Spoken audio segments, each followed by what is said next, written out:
And now it's time for the further adventures of Big John and Sparkie. Today's chapter is entitled The Shock in Yuki's Head.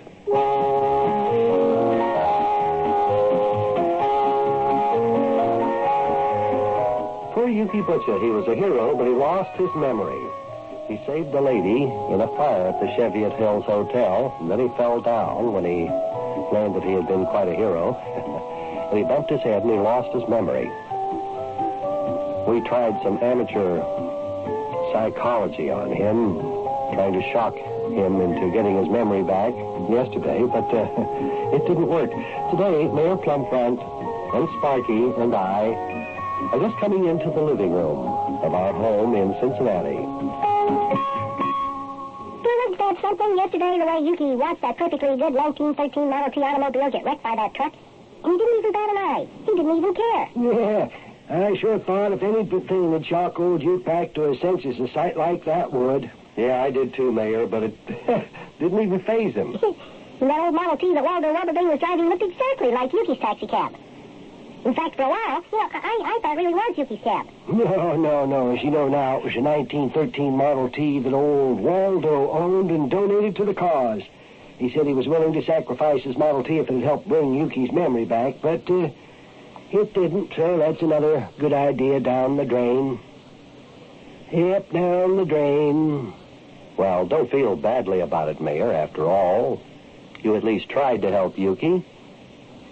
Guess the shock just wasn't great enough, that's all. Yeah, but it was a good idea, Mayor. I mean, you thought when Yuki saw the Model T coming down the street, it would remind him of his own Model T, and when he saw it get hit by the truck, then you thought it would shock him back to normal again. That's exactly what I thought, lad, but it's not the way it worked out. Instead, old Yuki just sat there in his wheelchair, which we was wheeling him around the hospital grounds in, and blinked his eyes and says, old rattletraps like that shouldn't even be allowed on the road. Little did Yuki realize that he used to drive a 1913 Model T every day, up until the day he lost his memory.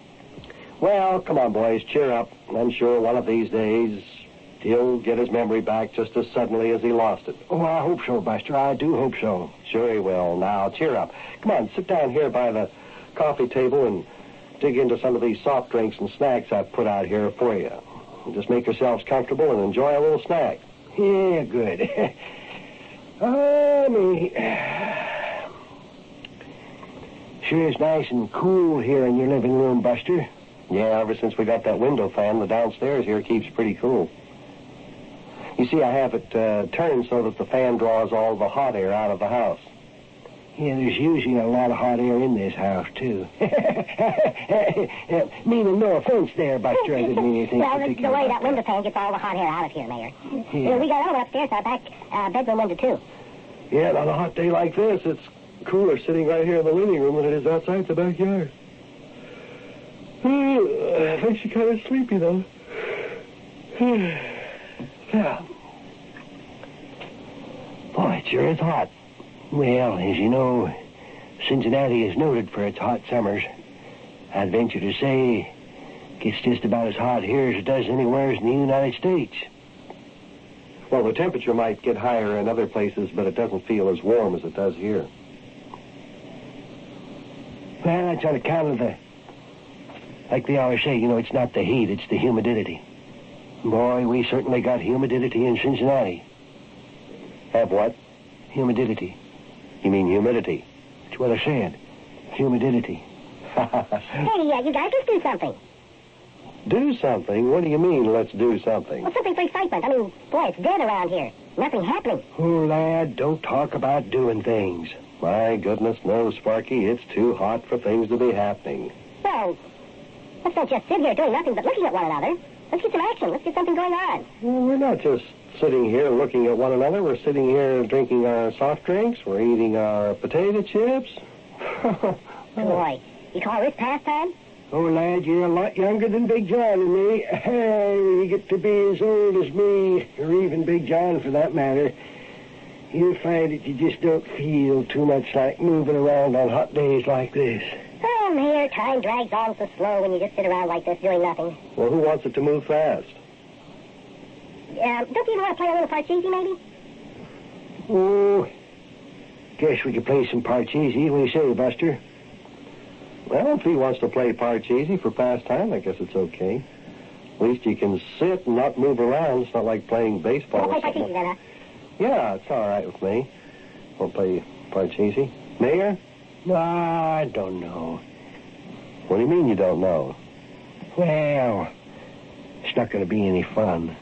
Well, I don't... What do you mean? What's the matter? Yeah, what do you mean it won't be any fun? We haven't even started to play yet. Well, I know, but it won't be any fun. Yuki ain't here to argue with. He's laying there in the hospital in his bed, doesn't even know who he is, doesn't even know who we are, his very best friends. Why, I bet if we was to play a game of Parcheesi with him, he wouldn't even know how to play it. And him, who used to be one of the best Parcheesi players in the whole of the United States and Canada put together. Yeah. Poor old Yuki. Well, I guess I understand what you mean, Mayor. Wouldn't be fun playing Parcheesi without Yuki. Or Tiddlywinks either. Yeah. Just couldn't be. Yeah, every time we played, I guess he played Was with that the us. newspaper just landed on the front porch? Yeah, I think I heard it. I can see. Oh, yeah, I can see the paper boy going down the street. Go out on the porch and bring the paper in, will you? Yeah, okay. Maybe we'll find something cheerful in the paper to read about. Oh, Buster. Why did a thing like this ever happen to Yuki? I don't know. I suppose Yuki is just too brave for his own good.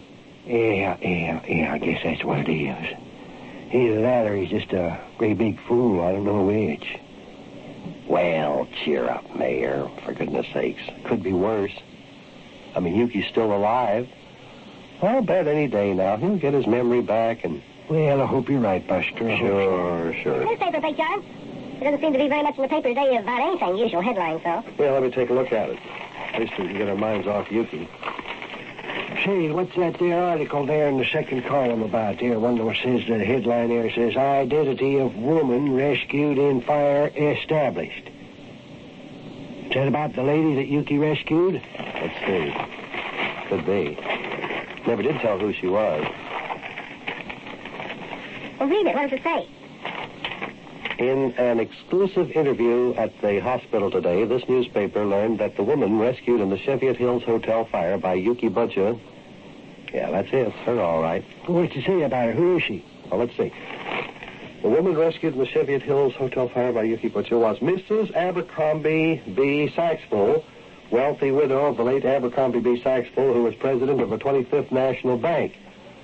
Mrs. Saxfull was at the Cheviot Hills Hotel making preparations for the Cincinnati Ladies Junior Lumberjacks Club luncheon in the Cheviot Hills Hotel ballroom when she was trapped on the top floor by the fire. Great day in the morning. Mrs. Abercrombie B. Saxfull. Why, Yuki done went and saved the life of one of the richest women in Cincinnati. In fact, is one of the richest women in the whole United States and Canada. Yeah, listen to this. Mrs. Saxfull was released from the hospital today, and she said that her rescuer would be handsomely rewarded for his heroic deed. Well, Why? Yuki will be handsomely rewarded, and the lady he rescued is one of the richest ladies in the whole United States. That's right. Boy, oh boy, oh boy, oh boy.